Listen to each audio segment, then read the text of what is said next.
Pria itu melihat grafiti di taman dan membersihkan noda kapur dengan handuk. Tiba-tiba bagian bawah patung mengeluarkan cairan hitam. Lalu tiba-tiba pria itu ingin buang air kecil. Di balik pepohonan secara kebetulan ada tong yang menyala.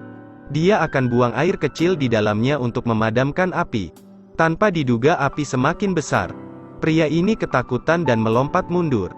Dia bergegas ke rumah sakit untuk memeriksanya. Hasilnya membuat dokter terkejut. Di kandung kemihnya ada segumpal minyak yang sudah siap digunakan. Ketika pria itu mendengar ini dia bahkan lebih terkejut. Dokter mencari alasan dan kemudian tiba-tiba pergi. Lalu tiba-tiba dua orang keluar dari sebuah ruangan. Mereka datang untuk menculik pria itu. Karena negara mereka adalah negara yang kekurangan bahan bakar. Jadi mereka menculik pria ini untuk membantu negaranya mengatasi masalah kekurangan bahan bakar. Penculik ini tidak sadar bahwa minyak itu sudah mengalir ke kakinya. Saat akan menyalakan rokok, sayangnya dia ceroboh. Dia menjatuhkan korek api ke dalam genangan minyak. Lalu api besar menyembur ke pakaiannya. Pemuda itu memanfaatkan waktu mereka memadamkan api untuk kabur. Setelah berlari sepanjang malam, dia kelelahan dan kelaparan. Saat melewati jembatan pria ini tiba-tiba pingsan. Kemudian seorang gadis datang untuk menyelamatkannya. Kepala desa dan wanita ini sangat antusias memperkenalkannya ke desa. Pemuda itu melihat bahwa tanah ini memiliki banyak traktor. Lalu dia langsung menyadarinya. Ternyata desa ini tidak bisa digarap karena kekurangan bahan bakar sehingga traktor tidak dapat dioperasikan. Setelah mengetahui ini, pria ini ingin membalas rasa terima kasih mereka karena telah menyelamatkan hidupnya. Dia mengambil sebotol di tanah. Lalu lepas celananya untuk buang air kecil. Dengan sekejap botol itu dipenuhi minyak. Lalu dia menuangkan botol itu ke dalam traktor. Kepala desa sangat terkejut. Tapi kemudian keajaiban muncul. Dia akan menjadi orang kaya di Jepang. Dia hanya perlu menuangkan air kencingnya sendiri ke dalam mesin. Traktor terbengkalai ini akhirnya menyala.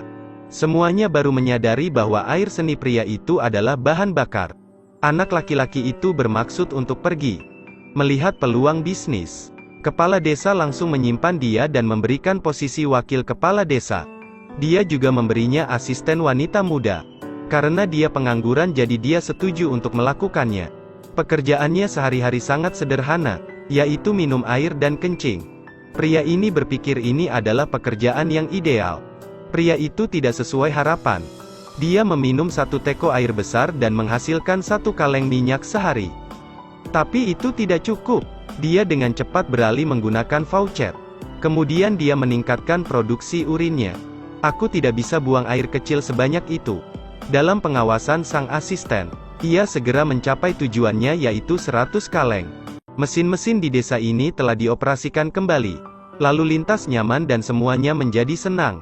Semua masyarakat desa sangat bersyukur. Ternyata kepala desa takut sumber minyaknya dirampok. Jadi dia tidak memberi tahu siapapun tentang kelebihannya. Sangat sedikit orang yang tahu tentang keberadaannya. Itu membuatnya tidak mendapatkan ketenaran sedikit pun. Jadi dia ingin memperluas pekerjaannya lebih jauh. Kepala desa tidak setuju. Jika dia tidak menurut maka burungnya akan terjepit. Dia pikir hari-hari damai akan berlangsung selamanya. Sampai suatu hari kepala desa bilang minyaknya sudah tidak cukup. Bas harus turun kuantitas dan keluar desa menjadi sangat sulit. Kepala desa memintanya untuk menaikkan produktivitasnya. Dia merasa heran karena jumlah minyak yang dia hasilkan tidak pernah lebih sedikit dari sebelumnya. Tapi ketika dia pergi untuk memeriksa gudang bahan bakar, dia mendeteksi noda minyak di lantai. Pria ini merasakan ada sesuatu yang tidak beres. Dia segera mengikuti jejak itu untuk menemukan sumbernya. Tak disangka dia membuat penemuan yang mengejutkan. Dia menemukan bahwa kepala desa diam-diam menjual minyak ini ke luar negeri. Dia marah dan bertanya kepada kepala desa kenapa dia menjual minyak itu dan tidak menggunakannya untuk keperluan penduduk desa. Kepala desa mengakui secara langsung bahwa dia melakukannya demi uang. Dia mengancam pria ini untuk terus bekerja untuknya. Pria ini marah dan pergi. Kepala desa mengirim seseorang untuk menangkapnya dan mengikatnya kembali. Kemudian memaksanya untuk terus memproduksi minyak. Pria ini berpikir bahwa dia lebih baik mati daripada melakukan hal ini. Kandung kemihnya tak tahan lagi.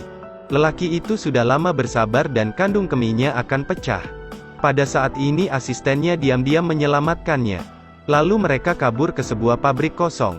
Pria itu kencing untuk membuat api. Akhirnya mereka bisa mendapatkan kehangatan. Setelah beberapa saat terdiam, dia mulai menyalahkan dirinya sendiri. Asisten menghiburnya bahwa itu bukan kesalahannya. Dia ingin dia menggunakan kekuatannya untuk berbagai hal lebih berarti. Mereka saling memandang dan cinta keduanya secara bertahap menghangat. Kemudian mereka telah menikmati malam yang indah bersama. Keesokan paginya kepala desa menemukan mereka. Orang tua itu memaksanya kembali untuk terus memproduksi minyak. Pada saat ini pintu pabrik tiba-tiba terbuka. Polisi bersenjata berpangkat tinggi masuk. Dia ingin membawa pria itu kembali dan memproduksi minyak dalam skala besar. Mereka bisa menjadi negara kaya atau mungkin mendominasi dunia. Pria itu semakin marah.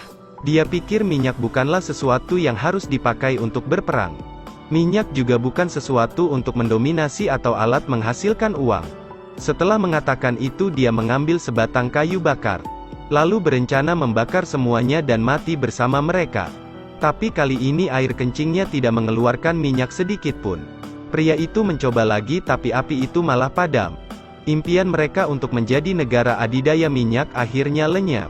Tidak ada lagi minyak air kencing. Anak laki-laki itu tinggal di desa untuk melakukan hal-hal lain. Dia dan asistennya melahirkan seorang anak yang lucu. Saat istrinya mengganti popok untuk anaknya, anak itu tiba-tiba buang air kecil dengan larutan bercahaya. Cerita pun berakhir. Terus ikuti Edelweiss Review untuk mendapatkan update cuplikan film terbaru.